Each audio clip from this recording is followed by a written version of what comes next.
My brothers and sisters, I think let us be a bit realistic about what is going on in the world today.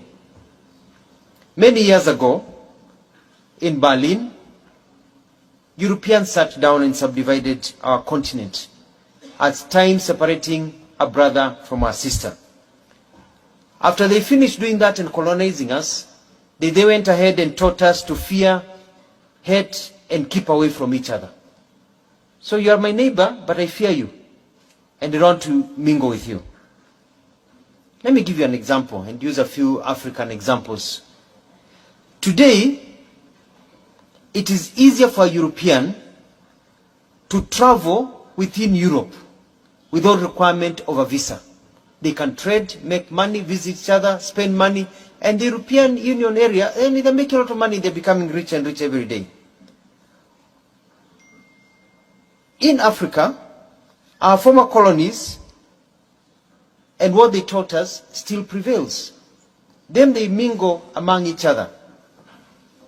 Today in Africa, the reality is that for an African to visit a European nation, an ordinary African, to visit a European nation, is like, let me give you an example my teacher used to use. It's like trying to milk an elephant because of the visa process.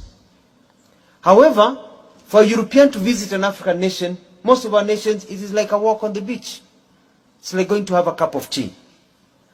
But then that is not the problem. The tragedy is that now for an African to visit a fellow African within the African Union, the visa restrictions in many of our nations, among us, between our brothers and sisters, is like trying to brush the teeth of a crocodile.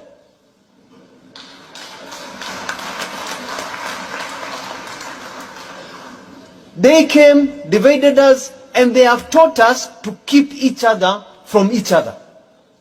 Then they're mingling with each other and making money and growing, but they have taught us to hate each other.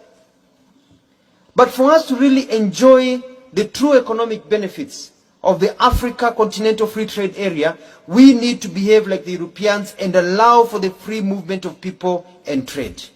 Our development agencies, such as the African Union Development Agency and others, cannot really succeed when there are all these restrictions among ourselves. To this end, in our contribution to this continental aspiration, Kenya is committed to progressively, and we are moving very fast by the end of this year, to abolish visas to citizens from African Union member states to make it easier to invest and do business in Kenya and across the continent.